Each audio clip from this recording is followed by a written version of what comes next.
Thank you very much. Thank you very much, Ray, for the introduction, and thank you very much, Ray, Babette, and Eckhart for organizing this tremendous conference. I would have liked to be there. It was impossible for me. It's a pity I am not enjoying the California weather, but these days in Europe is not so bad. So at least temperature-wise, it's not so bad. So let's go into the details. So I will speak about transport of non-axisymmetric fibers in turbulent channel flow. And here you just see a typical recording of what we are able to do in our experiment. Why are we doing this? Well,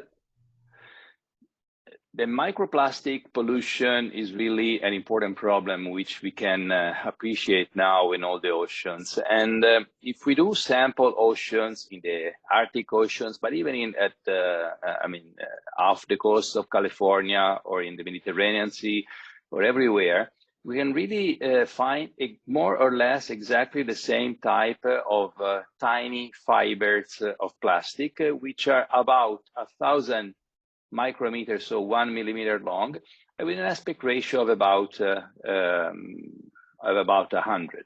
Now, these fibers are sort of they were flexible, they are a bit flexible, they are rigid, and they have all these sort of shapes, and become like this due to a process of destruction of larger pieces of plastic. Now, the problem is that these fibers, we all have these fibers in our stomach because we eat fish, and fish eat these fibers. The problem is really an important problem, and we would like to be able to give some answers to how these fibers move, how these fibers are dispersed, transported, and accumulate into specific areas of the oceans. Now, this is a typical problem with fibers. You see, this experiment was done at Wesleyan University by Greg Both and his co-workers, and here you see a tiny, rigid, straight fiber which moves into a turbulent flow. And here you probably see my mouse, right? Yes. Yeah. Or not? Yeah. Okay. So you can see this fiber, which is actually undergoing strange movements, which are due to the presence of vortices of the turbulence. Here, the turbulence is homogeneous isotropic turbulent flow. And you see the red color and the blue color. Red color means that there is a strong acceleration in the way in which this fiber moves and rotates, and blue are calm regions of this fiber motion. Now, the problem is very complicated. And why is it very complicated? Because even if these particles are small, and you would like, for instance, to consider the drag of a single fiber by this using a pointwise model, then the problem is that if you are considering a sphere, now the CDIC for the sphere is known theoretically for a very low Reynolds number, but there are a number of experiments which can give you sort of all possible correlations for the drag coefficient on spheres, on disks, but on things that actually have an isotropic shape and that move exactly in the same way. But if you consider one of this type, of this strange type of fibers, then how can you compute the drag coefficient of this fiber when it goes straight, parallel to the motion, to the flow, or perpendicular to the flow? Well, people are trying to do these things. And first of all, you have to try to model these fibers as something that is mathematically tractable, like ellipsoids, which can be elongated ellipsoid or flattened ellipsoid. So a fiber, a javelin, or a frisbee. It depends what they look like. And then you can try to do correlations for the drag coefficient, but you see that these correlations are based on the drag coefficient of this fiber when it's perpendicular to the flow, when it's parallel to the flow. It's a function of the inclination of this fiber. And in the easiest case, you have tables with 9 or 10 coefficients, which should be calculated for each inclination angle, for each shape of the fibers, and you should use these complicated equations. Now, if we look at this type of this chart, you can see that according with the aspect ratio, so which can go from oblate to prolate ellipsoids. And if you consider the particle size compared to the Kolmogorov landscape, you can see that you can go from particle resolved methods, highly computationally intensive. And then you can also use inertial point particles models, which is what we want to focus on. Now, let's go further and see what happens to these particles. And let's define something which is tumbling and spinning. If a fiber moves in this way or in this way, it's you can see my hands, I suppose. The fiber tumbles. If the fiber moves like a javelin, then it spins. The same for the disk. So you can see that there are a number of, these are the results of the mean square rotation rate, so the overall combined and divided into the tumbling and spinning part of the fiber as a function of the aspect ratio. So going from disks to spheres and then to elongated fibers. And you can see that all these curves have been dotted with computational experiments, and there are very, very few real experiments in the lab. Real experiments, there are a couple still from the same group of Vogt in the Wesleyan University, so one for disk and one for elongated fiber. Experiments are really rare. They are difficult though. And this is why we want to do experiments. Now, since I moved to Vienna, I was able to establish my new experimental setup, and this facility is the TU-Wien turbulent water channel, and this channel, okay, and this channel is 11 meters long, 1 meter wide, almost 10 centimeters high, to try to remove all the sidewall effects. And then once this channel has developed the turbulent flow, it requires about 10 meters to develop a fully turbulent channel flow. Then we illuminate this section with a laser, you can see from the bottom. And then we have 4 cameras here. And with the 4 cameras, we can record and track the motion of the fibers in the measurements region of the flow. This is what we see when the laser illuminates the flow field. How are our experiments done? Well, you see, we buy a bag of fibers, and this bag of fibers contain fibers which have been obtained by cutting a nylon rope, a very tiny nylon rope. So more or less they are 1 millimeter long and 1 millimeter long, and with an aspect ratio of about 120 times, meaning that the diameter of the fiber is about 10 micron. Now, this is what fibers look like once they are in the bag. This is what they look like when we throw them in a very diluted flow into the channel, and this is when we enlarge the measurement section. You can see immediately that fibers are not all the same. So they are more or less straight, but they have some curvature. And this curvature actually gives us some resemblance of these fibers to what is the pollution in the ocean made. Now, how do we perform the experiment? Well, we just record our track, and you see here all the fibers. Then the problem is that before we throw the fibers in the channel, we don't know what is the specific shape of each fiber. So we need to, first of all, identify the fibers. Try, like in this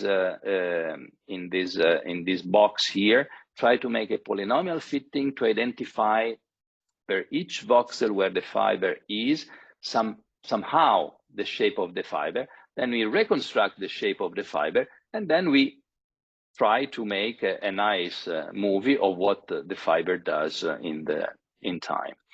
Now, the shape of the fiber is like this. The shape of the fiber is usually non-axis symmetric, but the curvature is only in one plane. So we are lucky that we have curvature just in one plane. And so we need to quantify, we need to measure the length. The overall length is the same for all fibers, but then we need to measure the curvature. And we see that our fiber, the curvature range of our fiber is this one. So going from almost straight fibers to slightly curved fibers. So fibers are curved, but not that curved. So they are not like spirals or something more complicated object. Now, Just a couple of results. These are the results of the flow field. So we have an average velocity which we have been able to measure, which nicely reproduces the law of the wall. We just did 3 Reynolds number measurement, 180, 360, and 720. And then we compare this with the DNS. Now, the flow parameter, as you can see from this column, are not exactly the nominal Reynolds number, but because there is some variation of viscosity due to the temperature in the room, then we can estimate the effective Reynolds number, which is in the neighborhood of these numbers, but not exactly in that number. And then we have all these technical details about the resolution, but more important, we have the flow and the fiber scales. So since we have 3 different Reynolds numbers, but fibers are always the same, what happens is that the viscous time scale of the flow decreases while we increase the Reynolds number. The viscous length scale of the flow does the same, and therefore the fiber dimensionless length goes from about 5 Kolmogorov viscous wall units length scale, which is the viscous wall units is twice it's half of the Kolmogorov length scale. So the fiber dimensionless length goes from about 5 to about 20. And then let's see what our fibers do. The lines are colored with this type of blue-gray, petrol blue, which is low curvature fibers, down to this light red, which is high curvature fiber, according to this picture. And here we see that fibers more or less behave like tracers in the center of the channel, but no matter what the Reynolds number is, they go faster than the fluid once they are near the wall. Near the wall means when Y plus is less than 20, more or less. However, more or less fibers behave in the center of the channel like tracers. What happens to the concentration of these fibers with the fiber curvature? We can see that the fiber curvature actually has an impact on the concentration, because the more curved are the fibers, the larger is the concentration near the wall. Not much of a difference in the center of the channel where there is more homogeneous turbulence, but near the wall, the more curved are the fiber, the larger is the concentration of fiber near the wall. Not by a negligible factor, it's about 2-3 times the multiplicator of the particle concentration. Now we have seen some results, and then let's see now some qualitative results of tumbling. Tumbling is a very important parameter in the fiber dynamics, because tumbling means that the fiber goes parallel with the flow or perpendicular to the flow. So when the tumbling is important also to compute the drag coefficient of these fibers. And here we see how nicely we can reconstruct the fiber dynamics. This is what the fiber does in the x direction. This is what the fiber does when we see its motion from the front. So of course, this is much more flattened image than what the fiber does here.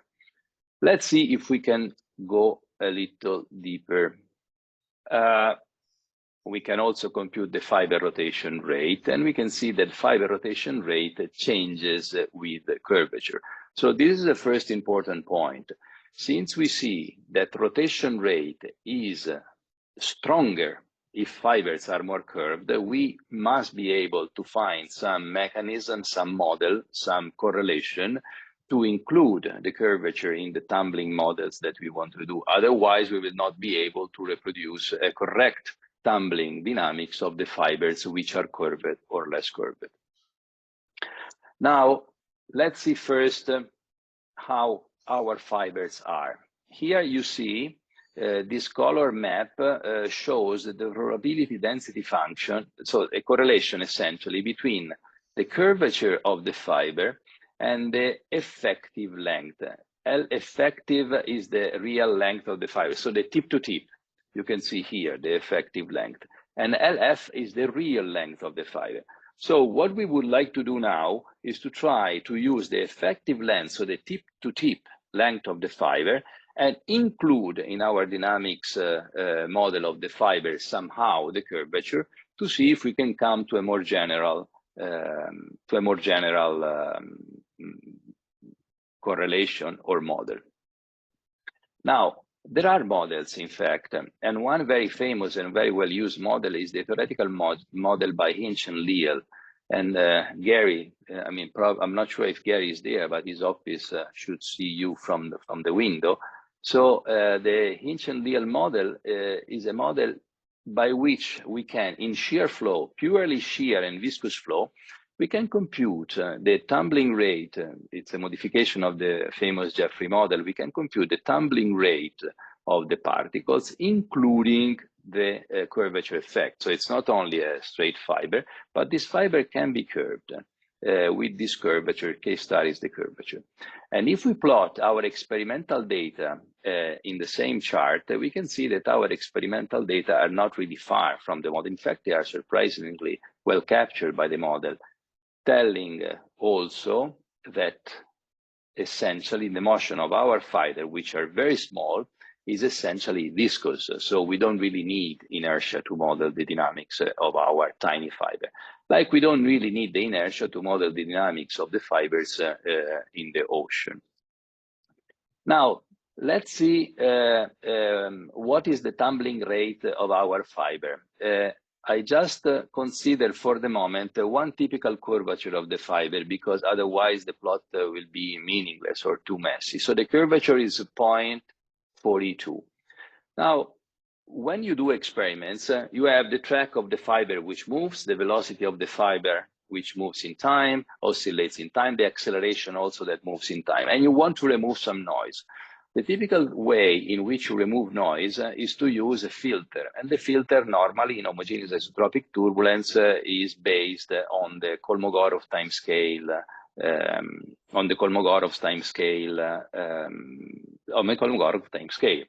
Now, if we plot our data with a filter and filtered with a kernel which is proportional to the average Kolmogorov time rate in our channel, then what we find is that if we move away from the channel, so from the wall up to the upper part of the channel, then of course the tumbling rate changes and increases if we go much farther away from the channel.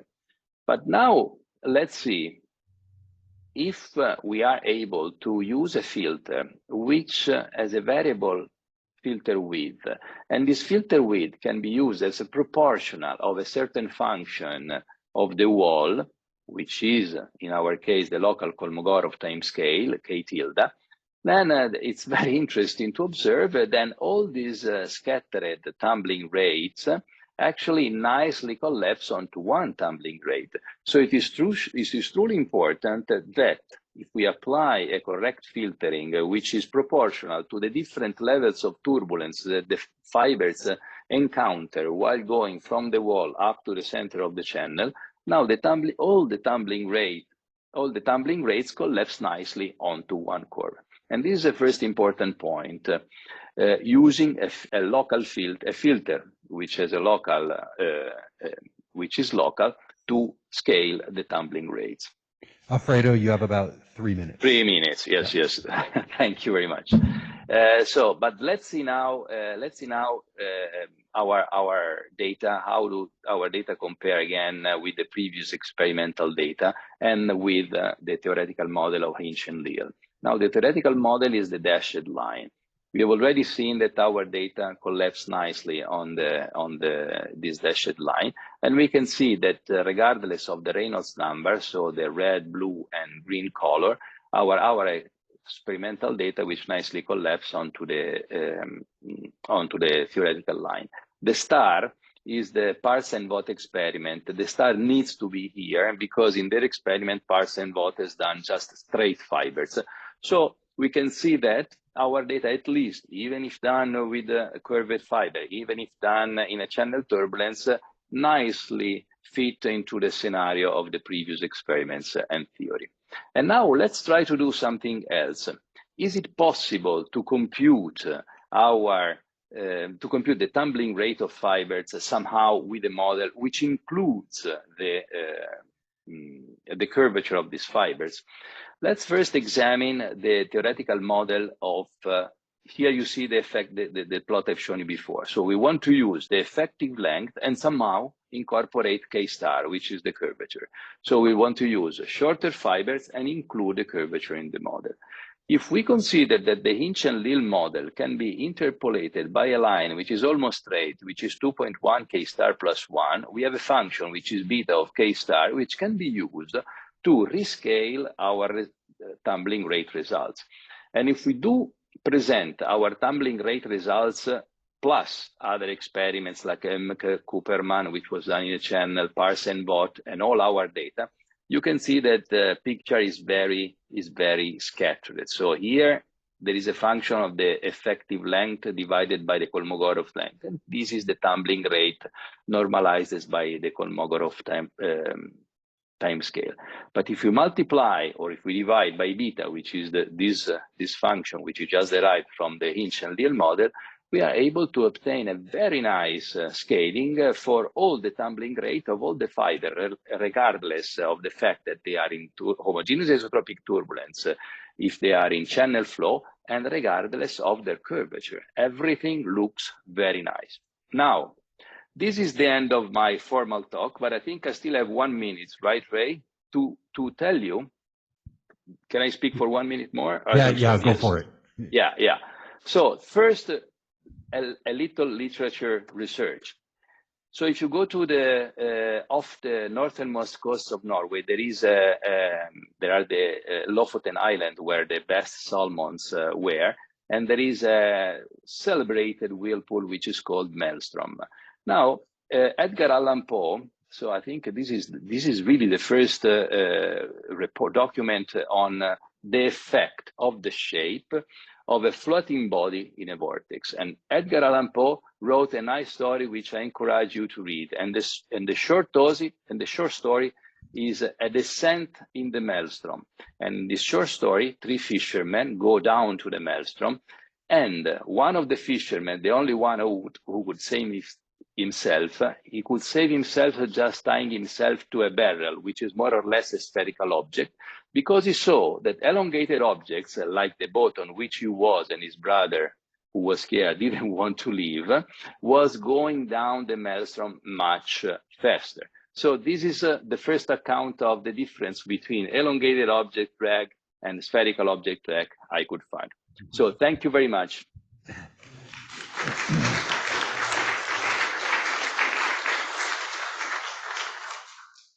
Okay, thanks so much. Fascinating story to end with. Thanks very much, Alfredo. Very nice talk. I was wondering, in your analysis, you assumed that your curved fiber was non-deformable, right? It is rigid, non-deformable fiber. Yes, deformability will let the net.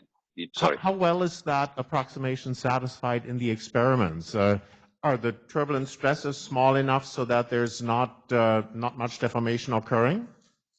Yes, right. We estimated, considering the resistance of the young modulus of this plastic we are using, we estimated how much strength would be necessary to deform this fiber, and really the strength that the turbulence is able to exert on the fiber is really negligible. So fiber can behave as rigid objects rather precisely. All right, thank you. Sure, thanks, Eckhart. Other questions? Yeah, Michael. Yeah, thank you again for the very nice talk. In the experiments, do you see that the fibers get entangled or aggregate and cluster? Is there a process that separates them from each other? There is no process that separates one from the other, but we have been very careful in trying to consider a dilute process for the moment, because for the moment we've been very much interested in the dynamics of single fibers. In the future, we will perhaps do something a little more complicated, but for the moment, they don't even go near to each other. They are almost passively transported by the fluid. So if we mix them nicely, and if they are dilute, they don't meet with each other.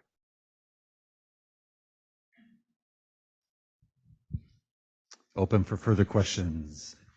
Jeremy? Hi. I had a question concerning the length in plus units. What is it roughly? Is it of the order of a few plus or? Sorry, yes. Just I will put the slide again. And then at the same time, I had another question concerning. Okay. So first, let me answer first to the first question. The first question is the following. This is the this is the viscous length scale, and the viscous length scale, which is measured at the wall, is 0.2 for the flow. Now, the Kolmogorov length scale at the wall, in this case, is 2 point something. So since the viscous length scale of the fiber is 5.9, it means that these are 3 Kolmogorov length scale, less than 3 Kolmogorov length scale. So they are rather small. Okay, pretty small. Okay, and then I had a question concerning the fact that they are distributed uniformly in the flow. Could you check that? No, no, I cannot. Oh, well, I could. By visual observation, they seem well distributed in the flow. I'm not sure if you are worried about the potential influence that they can have on the flow, or about the fact that they can hit it, they can touch each other. No, visually, we don't see that. Sorry. It was more on the fact that they are not exactly following the flow, certainly, no? Well, they are not exactly following the flow, but they follow the flow pretty smoothly because they move in the inertialess regime. The Stokes number, the inertial Stokes number is very small, really negligible. The rotation Stokes number is not really negligible, but of course, because they are very long, so they may be slower than the flow to rotate, but not slower than the flow to translate. Okay, thank you. Sure. I think there's time for one more question. Hi, Alfredo. Hello, Babette. Hi. You say that the inertia is negligible in this experiment. Is it?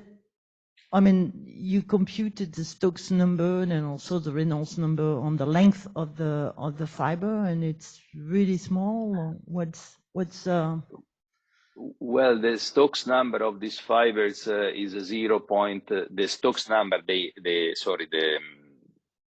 inertial Stokes number of these fibers is 0.0 something in viscous time scale, so it's really small. And so the Reynolds number and the Reynolds number of the fiber is the same thing? Yeah. No, this I don't know.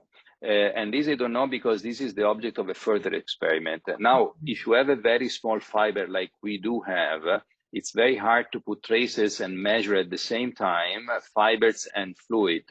Because if you put tracers, then fibers are so small for the fluid, but not so small for the light. So it will be very hard to measure both at the same time. So we can measure the velocity of the fiber, but we cannot measure the velocity of the flow. So we cannot really measure the Reynolds number, the local Reynolds number of the fiber. But it may be that because your fiber are very long, so it may be that the Reynolds number may be not so small, and that there will be some influence of the inertia of the fiber on the tumbling, or at least some tumbling. I don't know if it's going to be very effective, but. Well, the average velocity of the fiber is exactly the same of the fluid. So until we go very near the wall, and once fibers are very near the wall, there might be different effects. Yeah. The rotational time scale of the fiber, maybe it's not that negligible. So it means that fibers do not rotate at the same velocity of the vortices. They rotate a bit slower because they have a rotational time scale due to the fact that they are very long. But regarding the translational time scale, no, they really move at the same velocity. They have exactly the same inertia of the fluid. No, I was thinking more about the rotational part. The tumbling and everything, because clearly inertia may affect that. But it will depend on the intensity of turbulence, of course. You are right, Babette. Just 1 second. I will put my again one slide to show you that if we compute, if we make the tumbling rate, so the total tumbling rate, so in the two direction, if we make it dimensionless by the Kolmogorov time scale, then we obtain a tumbling rate which is 0.1, between 0.1 and 0.2. In the max, even if we don't normalize it, it's going to be up to 0.3. So it means that it's 10 times slower than the rotation rate of the fluid at that point. Okay. So you are right, there is rotational inertia. Okay, thank you. Thank you. Sure. Okay, thanks so much, Alfredo, for joining us. We really appreciate it. And we'll take just a moment to transition over to Rama. Thank you very much, Ray, for everything. Thank you all. I'm sorry for not being there.